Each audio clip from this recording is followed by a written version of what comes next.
Para pendengar yang kami hormati, selamat berjumpa kembali dengan RBM, Reform Broadcasting Ministry dari Sekolah Tinggi Teologi Reform Indonesia yang ada di Jakarta Selatan. Dan kita bersyukur kepada Tuhan bahwa kita masih boleh melanjutkan akan acara bincang-bincang melalui radio seperti ini. Dan kali ini kita masih melanjutkan topik yang kita sudah bicarakan selama beberapa sesi, yaitu The Dying Love, yaitu cinta yang sekarat, cinta yang mengering, cinta yang mati, yang dialami oleh cukup banyak pasangan suami istri, yang ada alasannya tentu saja. Tapi kali ini kita akan fokus kepada alasan bahwa mempunyai pasangan yang tukang marah. Bahkan kata-kata yang keluar dari mulutnya cenderung abusive. Dan ini menjadi masalah. Jadi emotional abusive itu adalah penganiayaan sebetulnya melalui emosi. Di mana kata-kata, sikap, pandangan mata, dan sebagainya betul-betul melukai. Dan dilakukan terus-menerus menjadi suatu kebiasaan. Saya tidak jarang menjumpai akan klien-klien yang mengeluh bahwa suaminya kalau berbicara itu tidak pernah enak didengar. Kalau tidak cynical, omongannya itu sinis, nyelekit, tengik, dan tidak enak. Marahlah dia. Untuk pertanyaan yang sederhana aja dia bisa marah. Untuk hal yang kecil saja dia bisa marah. Dan pada saat marah, kalau sampai ada respon sedikit saja, kemudian kemarahan itu tidak terkendali. Kadang-kadang omongannya sudah sampai semua kebun binatang itu keluar. Sampai kepada mengutuk, sampai kepada menghujat, sampai segala-galanya. Dan lama-lama, yang tadinya respect, tadinya ada love, tadinya masih bisa dinikmati. Oleh karena hidup ini tentu saja ada banyak aspek. Ada aspek-aspek yang cukup menyenangkan. Tadinya itu masih bisa dinikmati. Tapi kita tahu bahwa sebetulnya kehadiran dari hal-hal tertentu kalau diulang-ulangi, itu mencipta suatu sistem yang sulit sekali diubah. Oleh karena sudah menjadi kebiasaan di dalam sistem tersebut.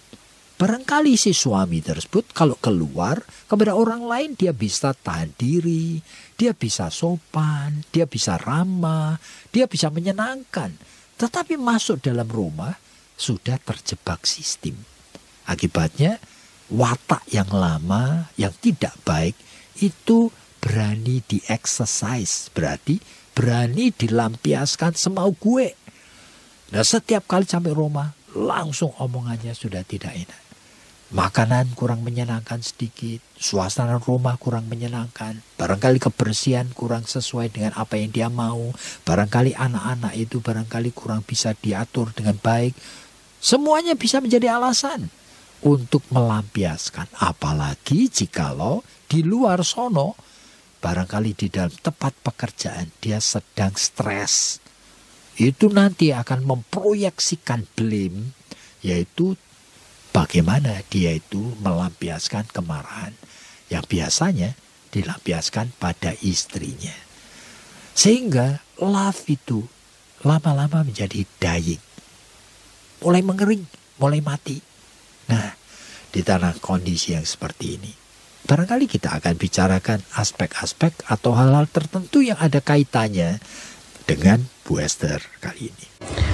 Iya Pak, sebetulnya sangat menyedihkan ya Pak, kalau dalam pernikahan hanya karena sifat yang gampang marah, gampang mengeluarkan kata-kata yang melukai.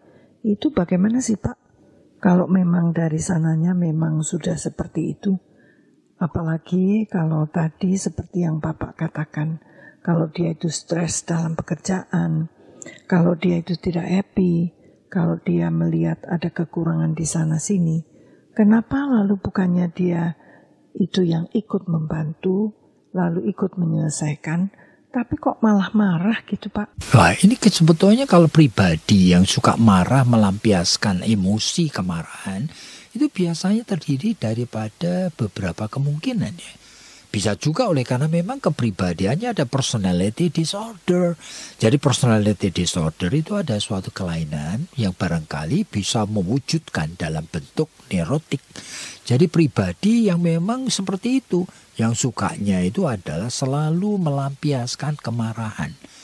Jadi mau menyerang, melukai orang lain, terus-menerus seperti itu. Nah yang seperti itu memang lebih sulit, ya perlu sekali konseling. Gitu ya, supaya ada latihan-latihannya. Itu pun jikalau dia tidak reluctant untuk ketemu, ya kan, dan tidak resisten untuk mau belajar hal yang baru. Tapi kalau dua hal ini tidak ada, biasanya orang seperti ini tidak mau dan tidak bisa diperbaiki. Dan sampai nanti ketemu batunya. Biasanya di dalam keadaan hopeless, helpless, ya orang-orang seperti ini baru mulai menunjukkan sikapnya yang mau berubah, belajar.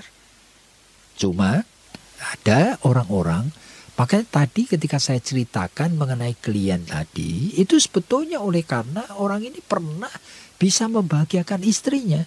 Berarti hubungannya tadinya oke-oke aja. Tapi ya lama-lama itu mulai dirinya yang sesungguhnya mulai hidup. Oleh karena apa? Ya ada kelemahan juga dari pihak istri.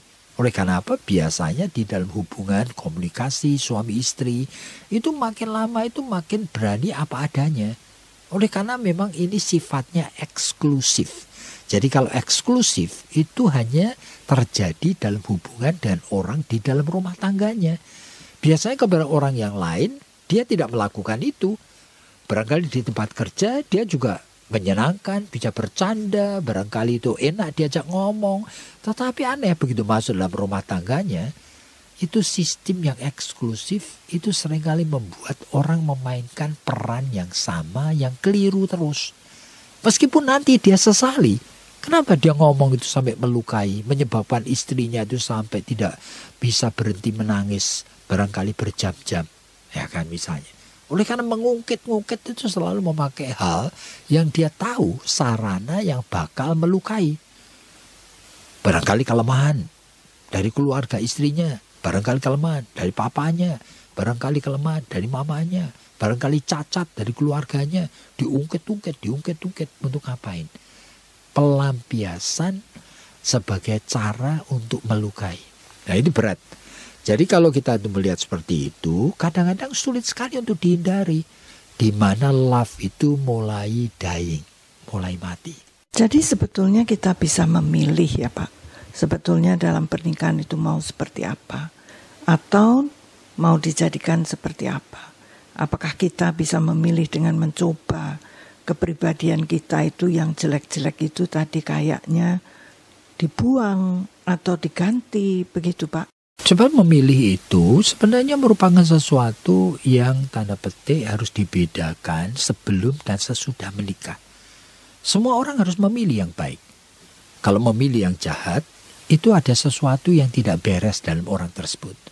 Tapi kalau sebelum menikah, itu memilih itu mempertimbangkan. Apakah memang dengan orang seperti ini, aku itu bisa hidup bersama. Kalau sebelumnya, pada masa itu pacaran aja sudah melukai. Seringkali barangkali sikapnya itu bukan cuma posesif, tetapi sangat sekali itu mengontrol dan menekan, ya kan, dan abusif caranya ngomong. Bahkan ada orang pacaran pun sudah dijambak rambutnya, barangkali dikeplak mukanya, aduh. Dan yang seperti itu seharusnya memberikan kesadaran. Apakah saya bisa dengan laki-laki seperti ini? Itu masih bisa supaya tidak diteruskan. Tetapi realita hidup ini seringkali tidak mudah. Meskipun sudah tahu, sudah diberikan warning, diberikan artinya peringatan oleh Tuhan. Kadang-kadang banyak wanita yang tanda petik oleh karena keinginannya tetap pacaran dan menikah. Berarti yang dibutuhkan status. Yang dibutuhkan sebetulnya itu perasaan bahwa dirinya itu berharga, punya reason. Dia bisa cerita kepada orang lain bahwa dia punya pacar. Dia bisa cerita bahwa dia itu mempunyai masa depan, akan menikah. Sehingga kebanggaan itu ingin dipelihara. Meskipun di atas suatu landasan yang shaky seperti ini. Oleh karena apa? Sudah ada warning. Kamu sebetulnya punya pacar yang bermasalah. Tapi mau diteruskan enggak? Nah, ini berbeda daripada yang sudah menikah. Kalau yang sudah menikah, ya jangan lagi kita bertanya mengenai bercerai. Yang penting adalah bagaimana kita memperbaikinya. Sehingga kita belajar yang pertama, untuk tidak menjadi faktor pencetus dari kemarahan yang memang tanda petik sudah menjadi habit. Jadi kalau sebagai istri kita tahu suaminya sekarang sudah terjebak kepada kebiasaan neurotik tadi, di mana mau abusive dengan melampiaskan emosi kemarahan dan kata-kata yang tidak baik.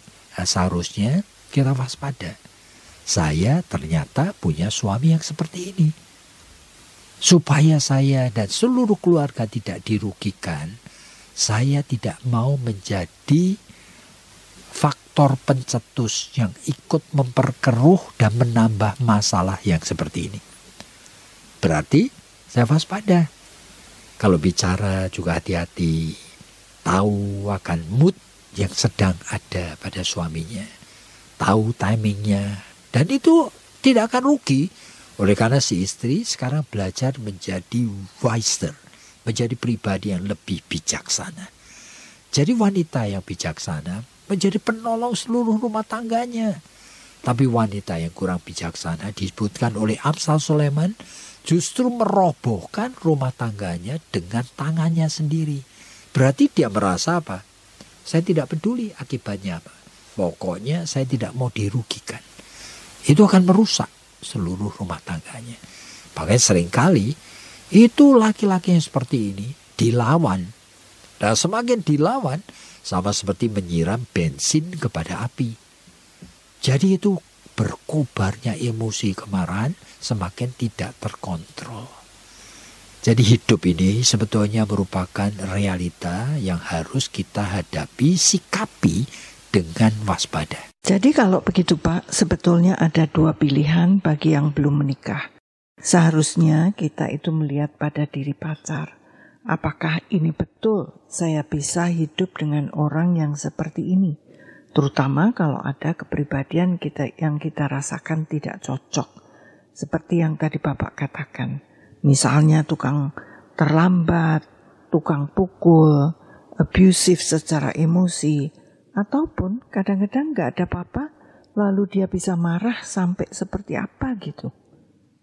Itu dia harus mempertimbangkan hal-hal tersebut sebagai peringatan dari Tuhan, ya begitu Pak? Oh iya, oleh karena belum ambil keputusan. Tapi kalau sudah menikah, ini something yang different. Nah, kenapa lembaga pernikahan itu harus dipelihara? Itu bukan hanya oleh karena sudah ada anak-anak, tetapi oleh karena promise. Itu bagi orang percaya, kita harus menjadi promise keepers. Itu aneh. Iman itu selalu mengkaitkan mengenai tanggung jawab orang yang dewasa. Satu kali berjanji, mau menjadi istri seumur hidup, mau menjadi suami seumur hidup. Nah, seharusnya janji tersebut kita fahami. Kita sudah ucapkan di hadapan Tuhan dan sesama manusia. Dan Tuhan menilai peta dan gambar Allah sebagai promise keepers. Jadi orang-orang yang bisa memelihara janji. Jadi itulah hidup ini memang harus banyak bisa dibangun dari orang-orang yang bisa memelihara janji. Jadi kalau begitu Pak, untuk yang sudah menikah sebetulnya tidak ada pertanyaan ya Pak? Atau tidak boleh bertanya lagi? Pertanyaan apa? Oh ya, di hadapan Tuhan, apa yang sudah disatukan artinya diizinkan Tuhan untuk menjadi pasangan suami istri. Tidak boleh diceraikan manusia. Alasannya apa? Begitu ya Pak? Iya, alasannya apapun juga. Jadi kalau begitu kita sebetulnya kan diberi bijaksana, hikmat justru pada saat sebelum menikah. Pada saat kita mau menentukan ini dan itu, iya atau enggak, pacaran itu pun sebetulnya tidak boleh tergantung dari perasaan kita, tapi juga tergantung dari pimpinan Tuhan. Begitu Pak? Ya, sebetulnya perasaan dan pikiran kita pun seringkali subjektif. Dan subjektif seringkali keliru. Seperti tadi, sudah ada warning dari Tuhan bahwa calon suamimu ini bermasalah. Tapi oleh karena kita tidak ingin kehilangan, ya kan, status nantinya menjadi suami istri. Berarti takut kehilangan status pernikahan. Ini banyak orang memaksakan tetap diteruskan. Nah, ini menjadi masalah. Jadi jangan kita itu berpikir bahwa pikiran dan perasaan kita itu menjadi standar untuk menilai akan hal yang kita alami. Jadi kalau begitu bagaimana dong Pak kalau pikiran dan perasaan tidak bisa menjadi standar? Iya, berdasarkan hal yang lebih rasional sesuai dengan prinsip yang Tuhan itu ajarkan. Yaitu apakah kamu mau menikah dengan orang yang betul-betul kamu bisa membangun rumah tangga. Berarti saling mengasihi, saling menghormati, kerjasama dengan orang ini. Kalau ternyata hal tersebut itu jelas sekali tidak bisa, seharusnya jangan. Jadi para pendengar yang kami hormati, setelah kita mendengar ulasan seperti ini, mungkin muncul berbagai pertanyaan di dalam pikiran dan hati Anda. Dan silakan hubungin kami dengan nomor hotline kami 7943829 dan kami akan meresponi Anda dengan baik. Tuhan memberkati Anda.